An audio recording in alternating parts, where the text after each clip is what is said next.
Hey guys, this is Roby Shrek Eyes with Welderbeast. Coming at you live from the great outdoors. I don't have a shop and I don't have an office, so I figured, hey, why don't we just make this video with me sitting right here next to my old trusty truck right here. First one to get into today was where I learned to weld. You guys might be wondering possibly what my credentials are, if I actually know what I'm talking about. I learned how to weld in Alaska through Local 375. It's a union hall there. I went through the apprenticeship. It's a 5-year apprenticeship. And through the course of that, I got about 12,000 hours of on-the-job training with a bunch of other welders, fabricators, fitters that have all been in the field. They taught me what they know. And I really think that's the most powerful way for anyone to learn welding, is to get a mentor, find someone and kind of be guided through it. Throughout that 5 years, or within that 5 years, roughly about the third year, I went to a welding school. But it wasn't only just a standalone welding school, and we'll get into more details about that later. But I did go to a welding school. It was a 16-week accelerated welding program through 375, and it was an amazing opportunity. Since then, I've been doing this about 8 or 9 years. I've done maintenance on the Alyeska pipeline. I've pipelined on the North Shore, up in Alaska, North Slope there. And I've done a little bit of mechanical contracting, but for the most part, it was working on the bigger pipelines and the maintenance contracts for myself. I now own my own welding business, as you guys know, and we're going to get into how I actually started that and why I started that later. But now you know where I learned how to weld, and I want to get into a little bit more of where you guys can learn how to weld and how to bust out as a welder for yourself if you're looking to do so. All right, guys, so getting into the nitty-gritty of where you can learn how to weld if you're wanting to become a welder. The first that I know of or think of, most probably already know, is you could go to a welding school or a trade school.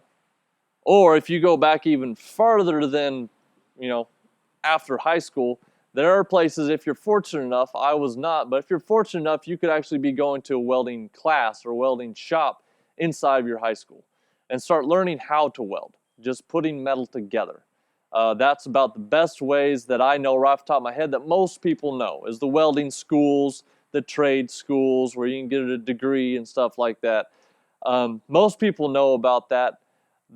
I'm not a big fan of that on standalone. If it just is a standalone program just teaching you how to weld, I'm not a big fan of that. And more seriously, to get into it, you have to be aware of where you're going for these schools. There's a couple of schools that I'm aware of now. They don't really have the credentials to be teaching others how to weld. I don't know where they learned it from or where they can go about saying, hey, I can teach you how to weld, when they themselves weren't even that competent of welders to begin with. So know what school you're going to. Know who's actually teaching you and that they're an actual mentor, not someone just coming after your money. These schools, I know quite a few people have come out of with debt. It's the same thing that I get into with college debt. I'm not a big fan, but if you're going into debt to learn welding and this person isn't even competent themselves, I feel sorry for you, and I'm very frustrated at the people out there doing that. They're sending you false vibes or telling you things like, oh, you can make all this money welding. You can, but that's only if a competent person teaches you how to weld, and that when you come out of these welding schools, you actually can pass a welding test. You can't really consider yourself a welder if you can't pass a welding test. If they're not putting you through any sort of way of getting certificates at the end of the school, or they don't have anyone coming in telling you that you can or cannot pass one, then really they just got your money and they just let you weld in their shop for a little while. They're not actually giving you anything. Make sure if you go to a welding school, you are getting accredited or you are getting certified as a certified welder that can pass welding tests. Now, that being put aside, the thing I think is the best way for you to learn how to weld, the most important way for you to weld, if you want to actually succeed as a welder, is one, through a union. That's where I came through, and I believe very strongly in it because they have the system set up so well to teach you welding in a particular field. It's not just standalone. To me, welding's kind of along the same lines as nailing two boards together. I know I'm going to get beat up all over the place about it, but really all you're doing is being able to glue two pieces of pipe or any two pieces of metal together. You have to be proficient at it, and it's a very good skill to have, but that alone is not going to be enough to actually get you ahead in life. You got to know how to fabricate, how to build, how to fabricate pipe, to be creative, to put things together, to be able to do repairs. There's so much more involved. You'll hear me talk about it over and over again. Welding in of itself is only about 20% of what we do, 20% of the welding business. It's a very small part. You have to know so much more than just the skill of welding. So union is one. The other is you can get on with any company that does any sort of refrigeration, pipelining, mechanical systems, hydronic systems, all these piping systems that have to be welded together. If you get on with one of these companies, there are some companies that have apprenticeships of their own, and you can actually learn from their more experienced employees to teach you, to grow you, and you can become kind of accredited as a welder and go through the little apprenticeship of that particular company. The only thing that differentiates the union and the company is you're kind of trained just specifically for them. A union, you may work for a different company every 3 to 6 months. So you're jumping around in different specific kind of industries, taking your skill everywhere you go. All right, guys, so the next little section here I want to get into, I believe very strongly about, is the future of welding as a career. Right now in media, there's a very large and heavy push on entrepreneurship, on lifestyle stuff, follow your passion. That's awesome. I love it, and I chased it for a very long time, so I'm actually talking out of experience here, and I want to help anyone that's probably going to go down the same avenue I did. Look, there's passion, there's loving what you do, and then there's just real life. I love to weld. I'm very passionate about it, but the truth is I only get a weld 20% of the time. It's only 20% of what I do and what I know. You have to get past the 4-hour work weeks, the easy money, the passive income. There's plenty of people that make it work out there. Plenty of people, I mean, they're kind of unicorns. There's very select few, maybe 1 out of 1,000, 1 out of 10,000, 1 out of 100,000 people that actually make that work for them. I'm talking about real life circumstances that can actually provide very well for you. If you haven't seen my earlier posts, I was talking about our dollar now doesn't have any more buying power than it did in 1973. So about 45 years, our buying power has not increased at all. Welding, though, is the one career I believe that supersedes that average. You can make so much money and provide so well for yourself, your family, or whatever you're wanting to do. The opportunities are unlimited when you get into it. I believe that is the best time right now to get into welding and to do it right, because there's so many very skilled welders that are retiring right now. And because of the big heavy push on starting your own business and going to college and the 4-hour work week, get some passive income so you don't really have to work. Because of all that, there's a huge gap in welding. Everyone already knows about the skills gap. If you don't, Mike Rowe talks about it a lot, and I'm a huge advocate of him.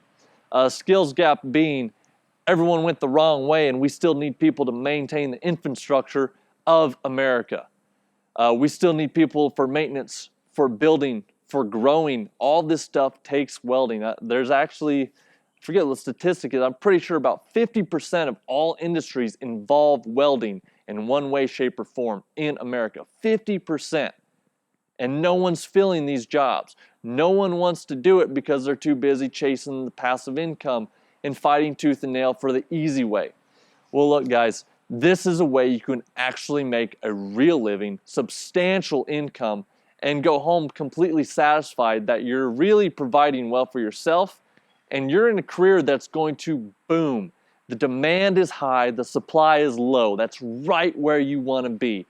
Get in there, learn how to do welding, and the future for the career of welding and welding businesses, just anything touching welding, is very big. I'm very optimistic about the future here for welding. All right, guys, so now I was wanting to talk a little bit about there being more to being a welder than just welding. And I've talked about it earlier in the video, and I'm going to get into more detail now. What I meant specifically by that is most of the time, people are not paying you to be just a welder. All that is being able to put two pieces of metal together proficiently, if you call yourself a welder. Right now, there's this huge push right now on Instagram and everything about kind of the perfect world, the perfect weld world, fab shop welds, specifically TIG welds. I love that stuff, but I'm a welder. Most of the time, you're not getting perfect welds. There's probably a very small handful of welders that are in the field that are so proficient, they're making gorgeous welds every time in the field. I want you to set aside those aspirations of, the perfect TIG weld, the beautiful rainbow, all this stuff. That's just good for looks. Now, if you're actually wanting to make a living, if you're actually wanting to be a welder, there's more than just that. For the most part, most people, other than welders, do not care what the weld looks like. What I mean by this is, say you go to a stadium, you go to watch a game. I'm in Arkansas, so Pig Suey, Razorbacks. Look at the benches. Look at the handrails. You go over there to the playground here in Clarksville. Start looking at how that stuff's built, how it's welded together. It is not pretty. You're not going to be excited about it. But that's the thing. They're not paying welders to be the prettiest welder. They're paying welders to be the most efficient and proficient welders to get something built and for it to be structurally sound and be able to hold. If you are welding and you don't understand the metallurgy of what you're doing, you can't walk up to a piece of metal and realize exactly how much weld it needs to understand what the use of this product is going to be and be able to assess how much weld it's going to need to hold up against its job, such as like a power rack for lifting. I know personally some guys that are benching 560 pounds and they're squatting near 1,000. If they drop that weight and I built them a power rack, it better hold. If you overweld, now you're cutting into your time and material costs and you're losing profit. So you actually have to know more than just welding. You have to be aware of what's going on with the metal, what you're fabricating, and how it's going to be put to use. So if you want to be a proficient welder in a career of welding or start your own mobile welding business even, say, you have to be also a pipe fitter. You have to be able to build mechanical systems in a fab shop, have it laid out from point A to point B, lay it out, fabricate it plumb level and square, and then take it to the facility and install it, and it fits right the first time. That is an efficient welder and fitter in my book. I know there's plenty of people, we call it stove piping. You start from point A and you start plugging things together until it matches. I don't like doing it that way, and I don't think that's a very professional way to do it. You should be able to walk up to a job, know where it needs to go back to your shop or wherever it's at, even just right there in the yard. Since I've got a mobile welding truck, I just do it anywhere. But put a couple jack stands up, oh, there's a jack stand, and be able to fabricate these pieces and install them in place, and it all fits perfectly. You also got to be able to, say if you want to be a craftsman, you have to be able to build furniture that's going to hold structurally. It's going to have to look good too, so that goes back to you need to be a beautiful welder. But for the most part, it's about what you're building and what you're creating and what you're welding. It's more about being a metal worker than it is actually welding. Welding is just being able to glue metal together. Remember that. But where it takes more education than gluing is there's so much more science going on with welding than just glue. So that's what I wanted to get into with you guys and explain a little bit more why I say welding is only 20% of being a welder. So much more to it. There's so many careers out there that you got to be able to do. Just imagine if you were an underwater welder. Think of how much more is going on there than just welding underwater. That's one dynamic of it. One, you got to be breathing. Two, you got to stay pressurized, and you got to come out of there safely so you don't get the bends. I had a good friend that was an underwater welder. He came up too fast, and he had a minor form of the bends, and he said, you will hate life if you ever come up too fast. Does this have anything to do with welding? No, but he's an underwater welder, and that is an example of the other 80% of being a welder. All right, I got a couple more sections I want to get into with you guys, and then we'll probably call it a day. All right, so the next section I want to get into is how to succeed as a welder. This also goes into that whole mentality of it's 20-80. 20% of being a welder is actually welding. The other 80% I want to get into now about succeeding as a welder.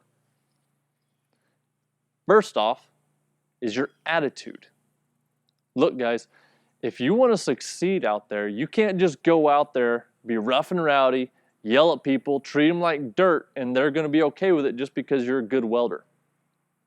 That's not how the game works. It is heavily reliant on networking. If you can't make friends and you can't network and be a pleasure to work with, you're going to find yourself without work. Bad part about all this is because the demand is so high and the supply is so low, most contractors have to put up with it just because they need the welder so bad.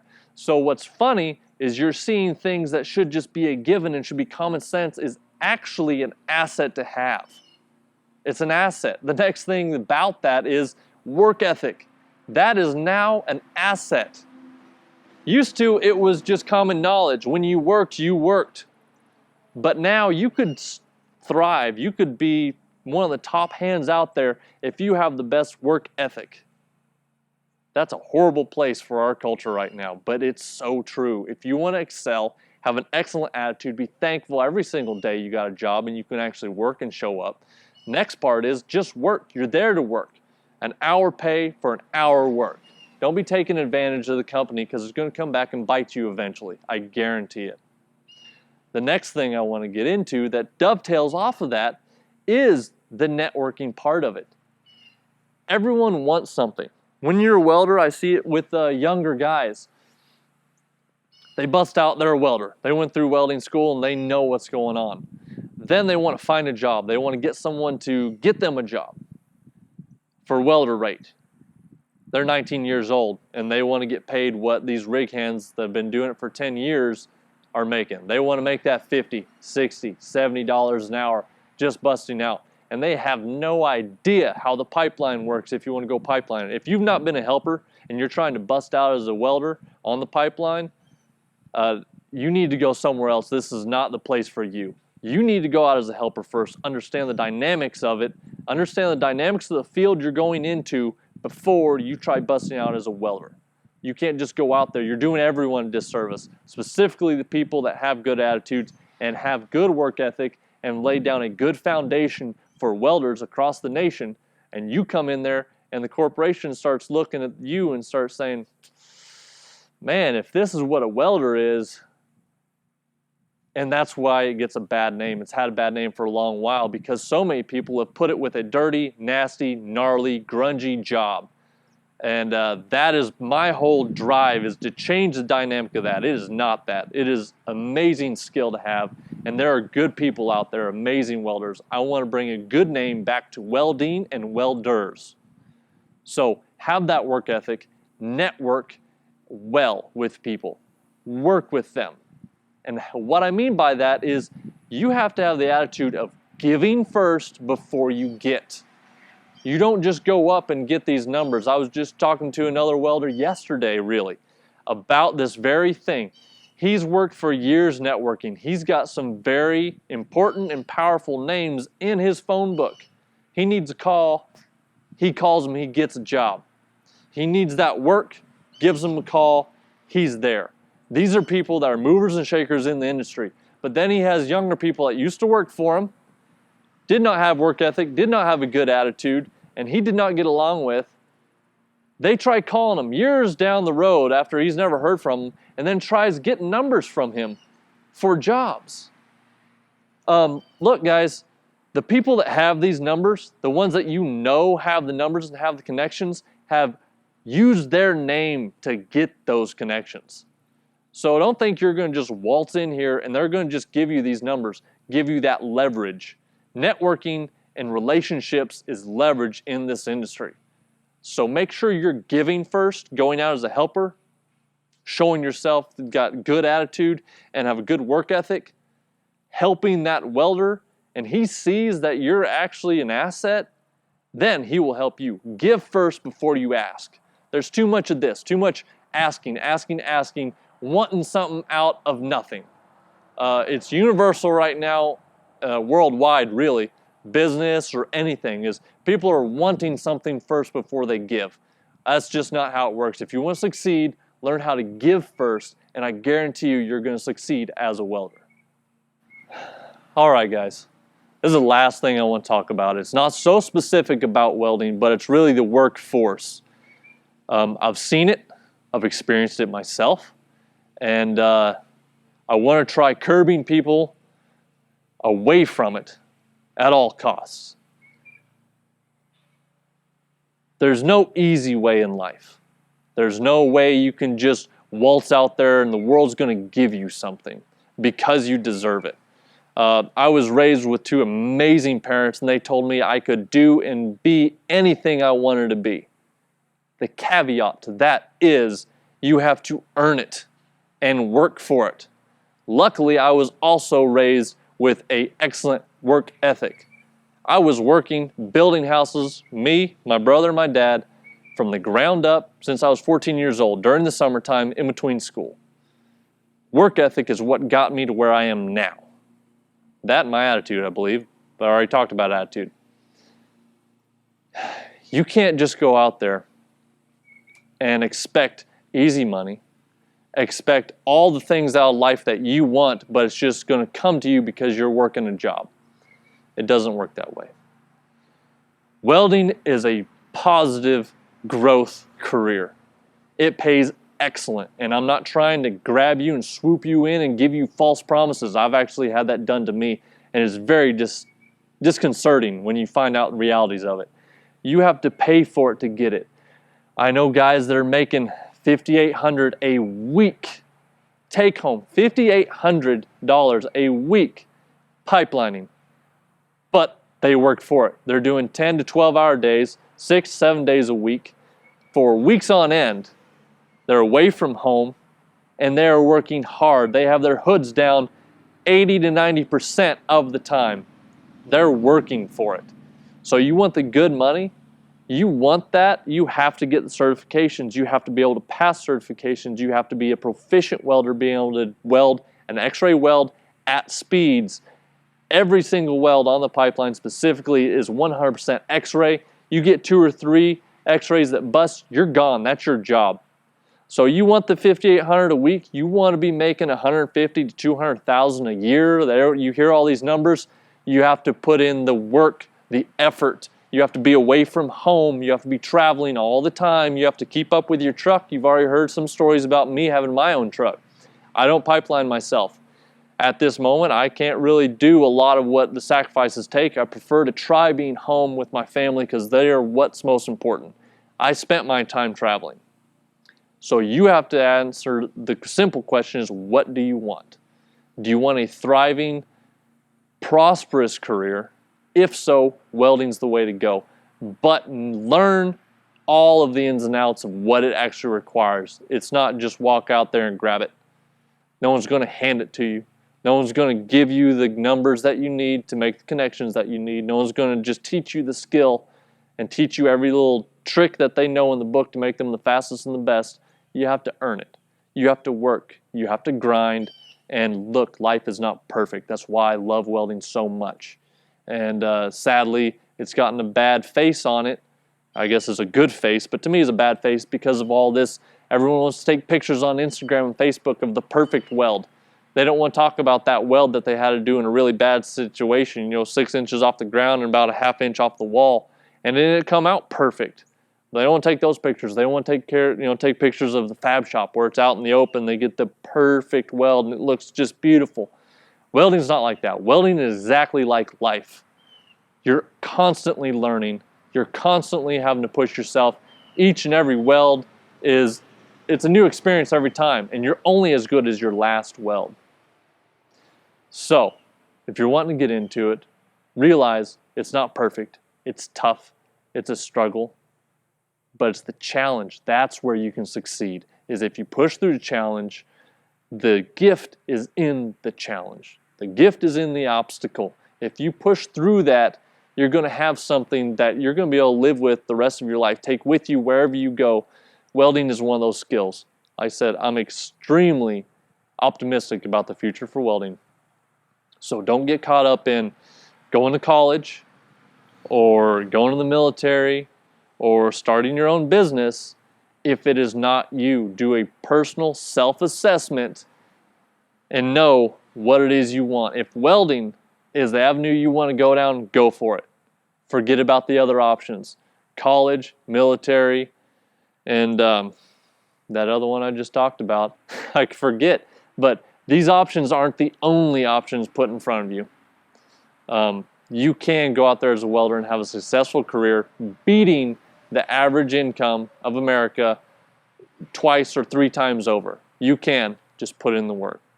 All right, guys. I'll see you around.